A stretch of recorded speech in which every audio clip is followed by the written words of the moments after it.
Good evening. How's everybody doing? I don't know if you could hear it during the countdown, but I didn't play my rainforest soundtrack because it's raining here. Right now it's not quite as heavy as it was just a little while ago, but it's raining right outside. How's everybody doing? Great to be with you on a Tuesday night, opening a new chapter. Chapter 8 here in Tractate Nazir, the 17th volume of the Talmud. Our daf is Nun Zayin, page 57. We're going to get into some interesting matters pretty quickly. Let's light up the darkness. Who's in the house? Yehuda in South Carolina, Stephen in New Hampshire, Melissa in Great Neck, Bill in Mid-Missouri, Renee in Indiana, Leona in Illinois, Lucy in Minnesota, Bella in Florida, Shandor in the Bronx, Paul in Chicago, Sam in Virginia, John in Maine. Lucy says no sound. I guess the rain didn't reach the microphone. Sharon in Lebanon, New Jersey. Sandy says good evening. Peggy in Colorado. And Joe checking in from the Inland Empire. Over there on the YouTube side, Ella says shalom, and Marjorie in Georgia. Welcome, everybody. Let's do it. Chapter 8, Mishna number 1. This tractate is about the laws of the vow of nazirus. One who takes that vow, which is highly discouraged by the sages and is not even possible when the temple is not standing, which it hasn't been in nearly 2,000 years. But when the temple is standing, if one, despite the discouragement of the sages, undertakes this vow, so he obligates himself to not partake from fruit of the grapevine, not to become impure for the dead, not to cut one's hair during the term of nazirus, and at the conclusion of that term, 30 days minimum, but otherwise whatever time he specifies. So at the conclusion, he has to then bring the offerings for the conclusion of nazirus, and then shave his head, and then he's permitted to eat grapes, drink wine, become impure for the dead once again. If he becomes impure for the dead during his term of nazirus, he has to bring the offerings of impurity and shave his head and start the count of days all over again. So now in this chapter, we start to inspect what happens if it's uncertain whether he became impure for the dead or not. As we saw also, different other kinds of impurity can also have an effect on the Nazir. He's prohibited to become impure for the dead, right? To enter a cemetery, to embalm a body, etc., to come into contact or cause a corpse to be moved. But also, if he becomes impure, for example, as a mitzora, because he contracts the skin condition tsaras, so then the days while he is a confirmed mitzora don't count toward his tally, nor the days of his purification, right? He's going to have to shave his whole body and go through the purification of tsaras, and then he can resume counting days of his nazirus. But if he becomes impure for some other reason than corpse tuma, he doesn't lose the days that he already counted before he became impure, like he would if he became impure for the dead. He or she, a woman, can also be a nazir. All right, we picked this up on 57a, chapter 8, Mishnah number 1, with regard to two nazirim, right? Nazirim is the plural of nazir. With regard to two nazirim, where one other person said to them, I saw that one of you became impure. This means impure for the dead. But I do not know which one of you it was. So now what? If one of them if a nazir becomes impure for the dead, right? He interrupts his nazirus, has to bring the offering of impurity, shaves his head, and then starts the clock over again. We learned that. Now, if we've got two nazirim and only one became impure and we're not sure which, so this is a big problem. What are we going to do? So in this case, they must each complete their terms of nazirus, shave their hair, and then both together bring an offering of ritual impurity, as if both of them became impure for the dead, and an offering of purity, meaning as if they completed their term of nazirus in purity and are now bringing the final offerings. And so they both do both sets of offering, because both sets of offerings due to the uncertainty. And one of them says to the other, if I am the impure one, right? One of them became impure and they don't know which. So one of them says, if I am the impure one, then the offering of impurity is mine and the offering of purity is yours. But if I am the pure one, then the offering of purity is mine and the offering of impurity is yours. And because of the uncertainty, they each count a further 30 days of nazirus, and both together bring an offering of purity. And one of them says, if I am the one who was previously impure, well, then that offering of impurity sacrificed earlier was mine, and the offering of purity was yours. And this offering sacrificed now is my offering of purity. And if I am the previously pure one, then the offering of purity brought earlier was mine, and the offering of impurity was yours, and this current offering is your offering of purity. That's how we handle the case where there are two nazirim, one of which became impure, and we don't know which it was. Here's the Gemara. The Mishna teaches with regard to two nazirim that if one other person said to them, I saw one of you become impure, but I do not know which one of you it was. So then they must bring an offering of ritual impurity and an offering of purity, as we just said. Now the Gemara expresses surprise at this case. But why should they be defined as having uncertain impurity? After all, the general principle that any uncertain impurity in a private domain is considered impure, from where do we derive this? From the case of a sota, the suspected adulteress, right? Where a woman, a wife, had some dalliance of some sort, not that she had a full-blown affair, but that she had enough interaction with some man, not her husband, that her husband said to her, you're making yourself suspicious. Do not seclude yourself with that man again. And then she secludes herself with that man again. At that point, and there's witnesses to it, so at that point she becomes the sota, the suspected adulteress. And when the temple is standing, the husband and the wife at that point become prohibited to each other, and they have to go to Jerusalem, and she goes through the sota ritual, which is like a test. And unlike, the witch trials where like they put her in the water, and if she sinks, she's innocent, and what good does it do her? She died. The sota ritual is quite the opposite. She drinks some water mixed with some dirt from the floor of the temple, and ink and a parchment on which are written the verses of the sota from the Torah, and then that parchment with the ink goes into the water. There's no poison in the water, and she drinks that water. And if she's innocent, she'll be fine. In fact, she will be more fertile than before. But if she's guilty, then sort of a miracle will be performed in the sense that she will die from, drinking that water. That's the sota ritual. Why does it matter here? Because the matters that lead to the sota ritual being performed occur in the private domain. This is a case of uncertainty. And so we rule that, she is impure, as it were, and they're going to go do this test at the temple. So we derive this idea that where there's uncertain impurity that happens in a private domain, then the matter is deemed impure, as opposed to uncertain impurity in the public domain, where we don't deem it impure. We say that it's pure. We need more evidence that it's impure before we deem it impure. Right, so this situation, our situation of the two nazirim, who are witnessed by a third person, that one of them became impure and the other didn't.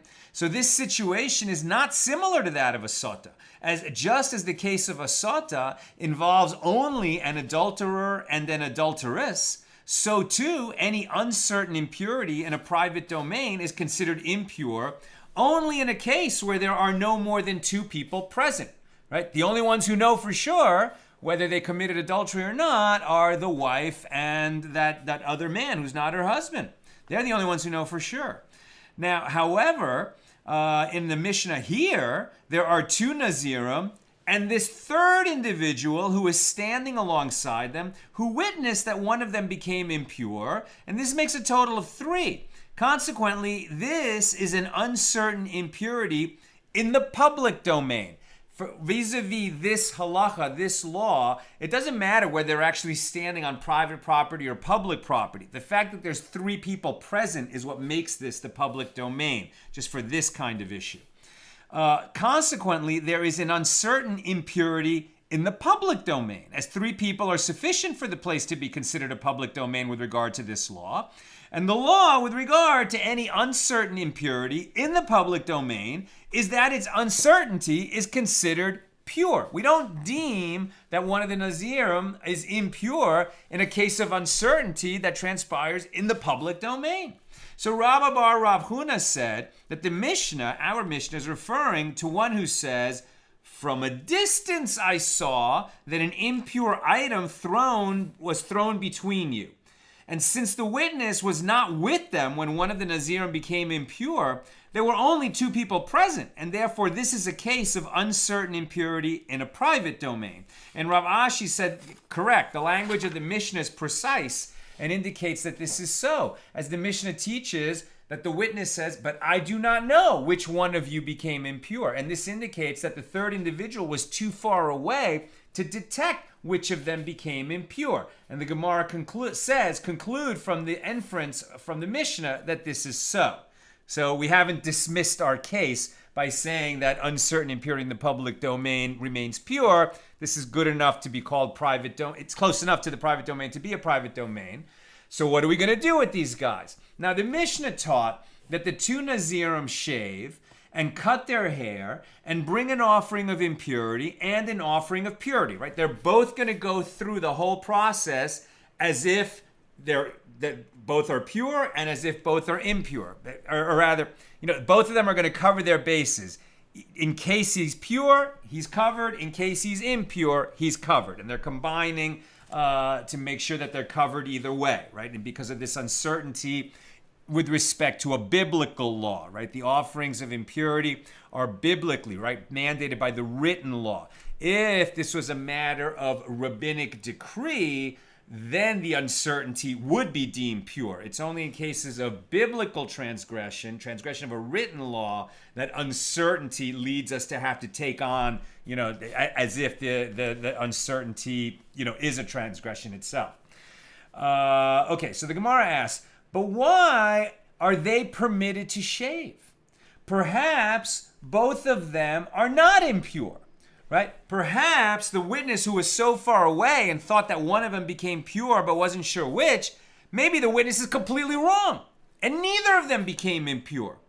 If that's the case, then how can they shave?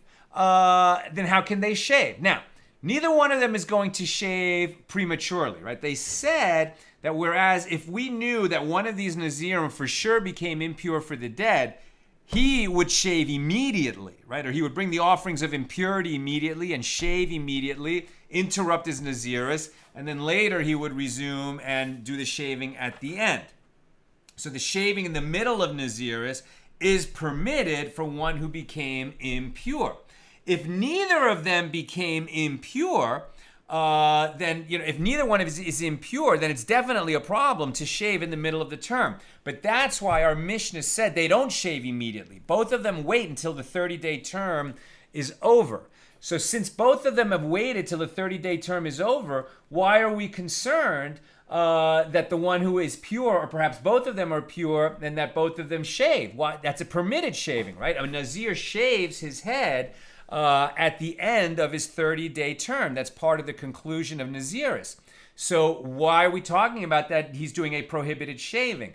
And the answer is because there's going to be a second shaving, right? Both of them are going to shave twice. They're going to shave at the end of 30 days to cover that they're both pure, and they're going to shave at the end of 30 days and another 30 days to cover whoever is impure. Now that second shaving right? If the one who is pure shaves after 30 days and again after 60 days, that second time that the one who was pure shaves is a problem. Not because it violates the prohibition to shave while you're a Nazir. He finished his nazirus.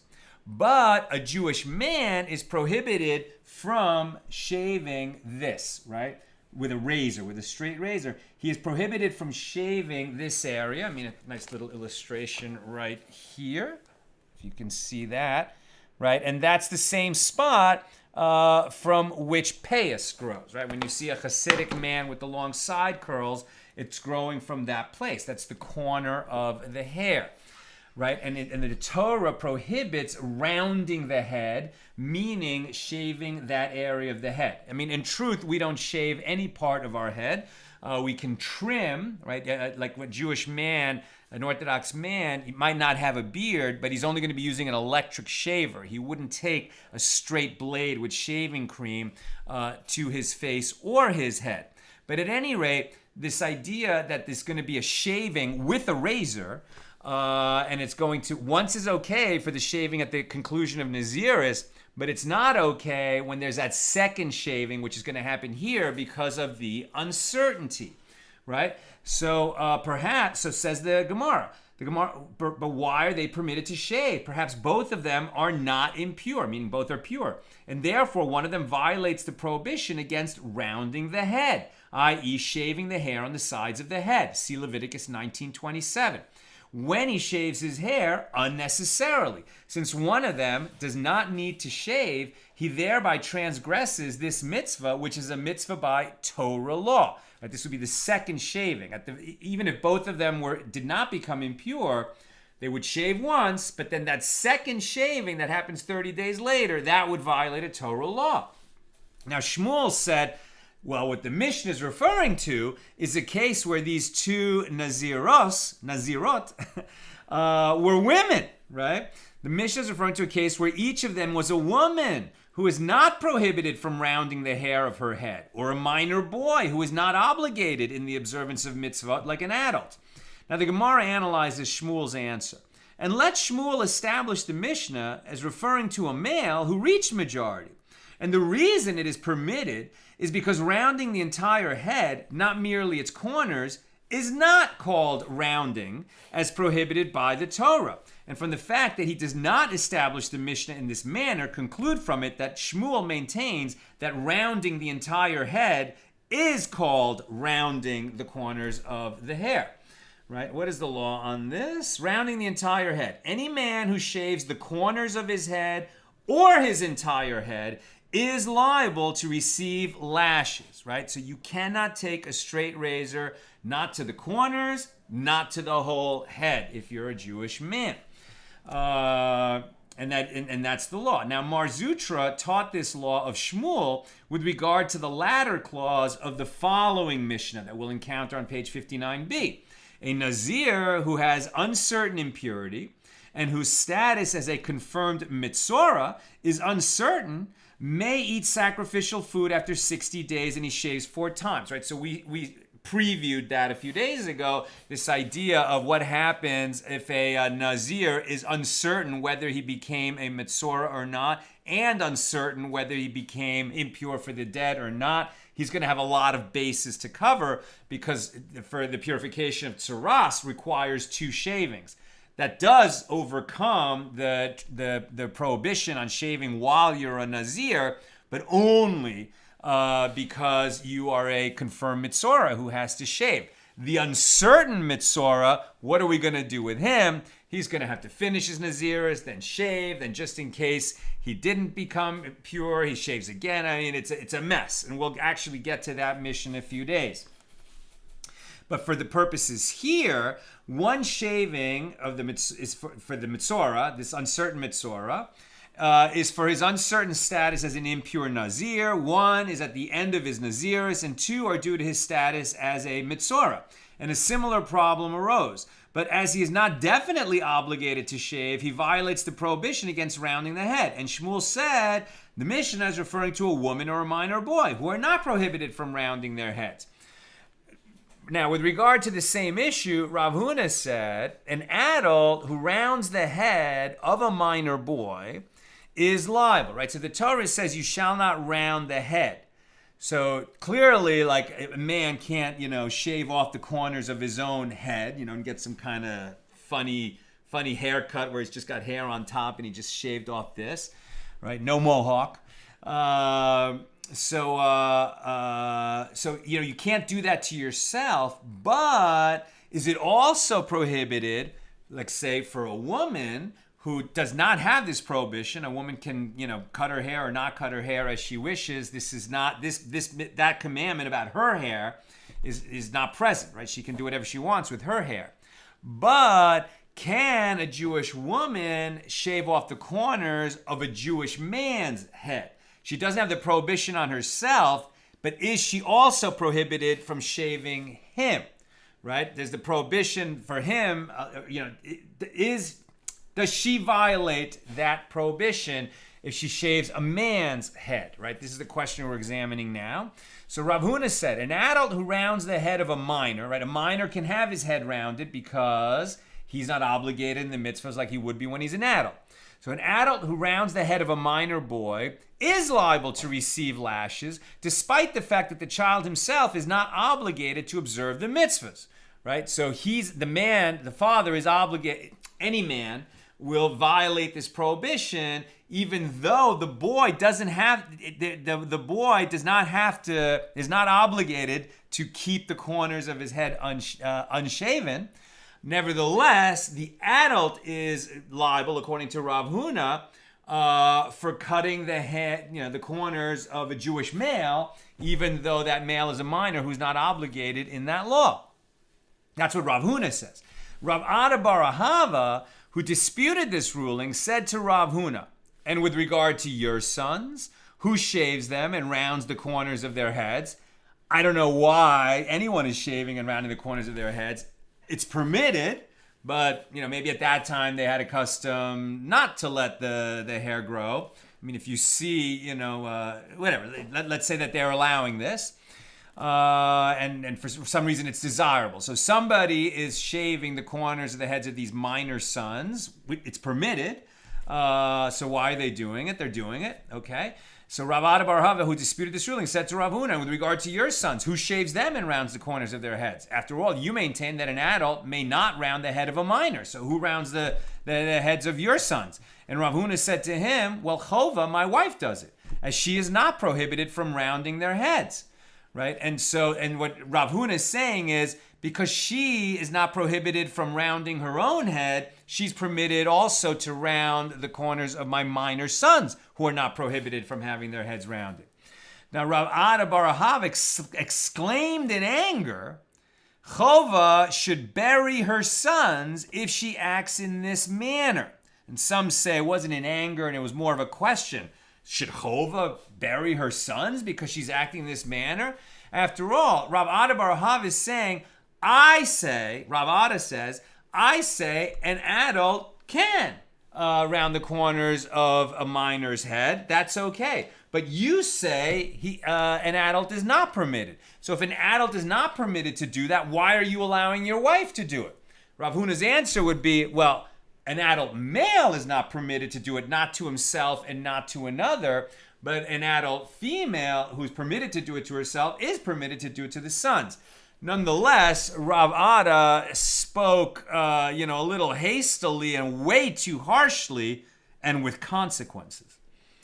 So Chova should bury her sons if she acts in this manner. And the Gemara reports, during the years that Rav Ada bar Ahava was alive, Rav Huna's children did not survive. His children died in childhood due to the curse pronounced by Rav Ada. The words of the sages have power, and it's tragic that Rav Ada spoke so harshly and caused this to happen. Now the Gemara asks, since both Rav Huna and Rav Ada maintain that rounding the entire head is called rounding, so with regard to what do they disagree, what is the reason for their respective rulings? And the Gemara explains, Rav Huna, who prohibits an adult male from rounding the head of a minor but permits a woman to do so, maintains that the association between the two prohibitions in the verse You shall not round the corners of your heads, neither shall you destroy the corners of your beard, teaches whoever has the prohibition of the destruction of the beard also has the prohibition of rounding. And women, since they are not included in the prohibition of destruction because they do not have beards, they are not included in the prohibition of rounding either. I'm almost done, so if you got a question or comment, get it in. And Rav Ada bar Ahava, who permits anyone to shave a minor boy's head, maintains both one who rounds and one who is rounded are included in the phrase, you shall not round, which is stated in the plural. And in this manner, the verse juxtaposes one who rounds to one who is rounded.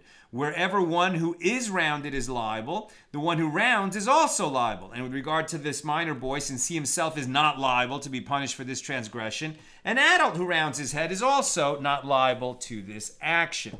And by the way, I called the title of tonight's show, The Bearded Lady, right? So a Jewish man can't take a straight razor to his face and destroy his beard in that way.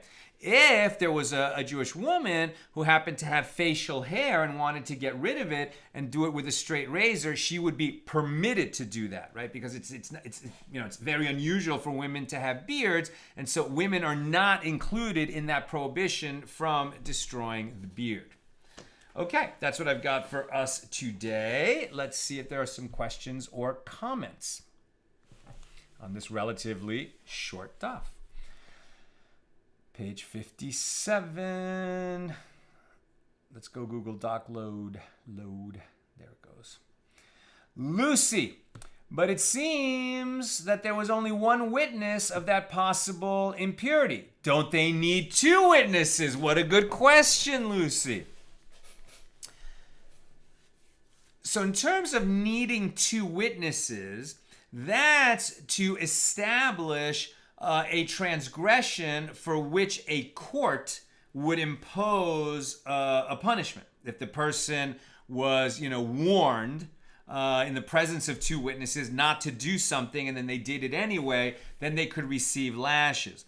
But to establish that something consecrated, in this case a nazir, became impure due to contact with some source of impurity, that can apparently happen just by one witness, right? So this is not sort of criminal liability, as it were. This is not the kind of liability that leads a court to act.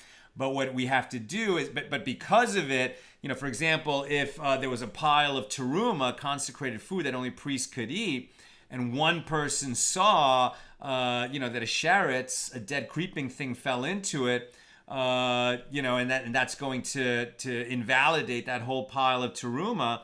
I don't think we need two witnesses to establish that. Sharon, but heads don't have corners. With payas, there are two in front, but that is not corners literally, and why only two? I don't know why, but that's what they mean. When they say you can't round the head, they're talking about those corners. Does the existence of corners necessarily indicate four? Apparently not. Sharon, I find this particular page really odd, and I do understand that it is a mental exercise if a third person is close enough to see one of the two others get tameh from the dead, but that he could not be close enough to see which one seems so improbable. Right. And, I guess what they're saying is the person was from a distance, and they said an object flew between them. Right, so the whole thing is so weird, right? It's almost like I don't know. It's almost like they're at war, and there's nazirim in the army, and the enemy is particularly morbid and trying to terrify the army, and so they're taking dead soldiers from their side and catapulting them into the ranks, right? And so a corpse, comes flying over these guys, but it only crosses over one of the bodies, sort of the body. Like, we haven't even talked about that, whether, like, we've said that a living person can be like a tent over a corpse. Can the corpse act like a tent over the living person? I don't know, but it's definitely, maybe there's some way that this could happen in real life, but it's definitely more the hypothetical for them to figure out what the law would be. And finally, Sharon, if a minor boy can cut off his payos, why do they start to preserve them at the age of 3? That's why I was asking the question as I was reading it, right? Now, not everybody grows payos, right? Like in Chabad, they don't really have payos. Modern Orthodox people don't have payos. They're not going to shave down the head, but they're also not going to grow, long side curls. And who knows what the custom was like in their locale at that time. And then on the question of the sota, Bell asks, from a 21st century view, the whole sota thing seems just creepy. So if the wife really was an adulterer, she will die. But if this was a falsehood, she won't die, but be more fertile in this marriage and will have more children for the man who subjected her to this test. I mean, they also have the option, it's a patriarchal system, so she'd have to request, but they could just divorce, right? It's like there was this thing happened between them that there was a suspicion, but it sounds like, they want to.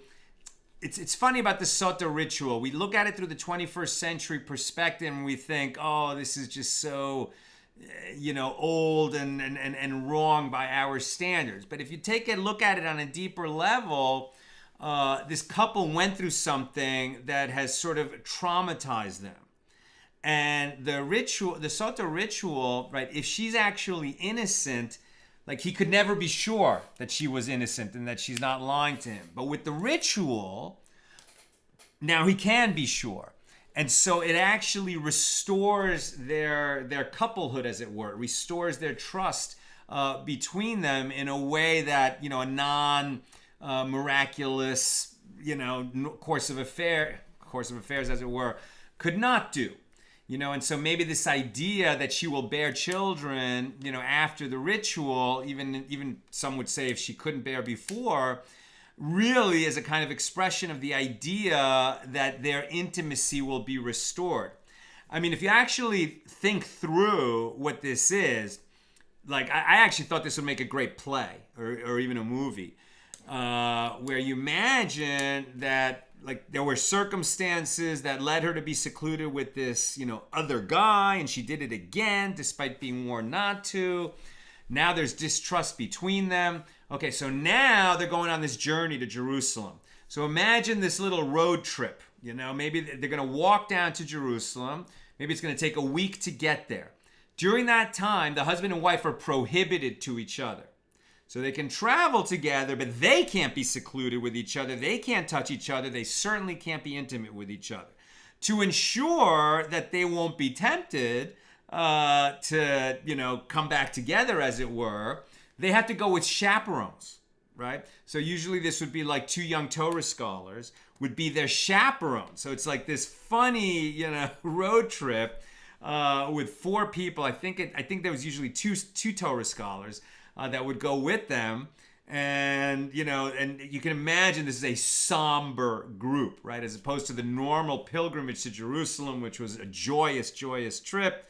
This is a real somber trip that they're going on. And it might be that, where they can't touch or be intimate, it's not worth arguing anymore.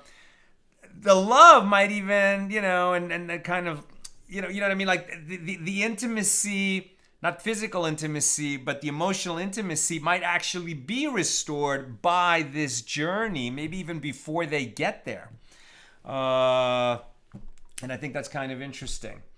That's what I've got for us today. And with God's help, we'll be together again tomorrow at the regular time, 6 p.m. Pacific, for page 58, and continue our discussion of mission number 1 here in chapter 8. Have a good night.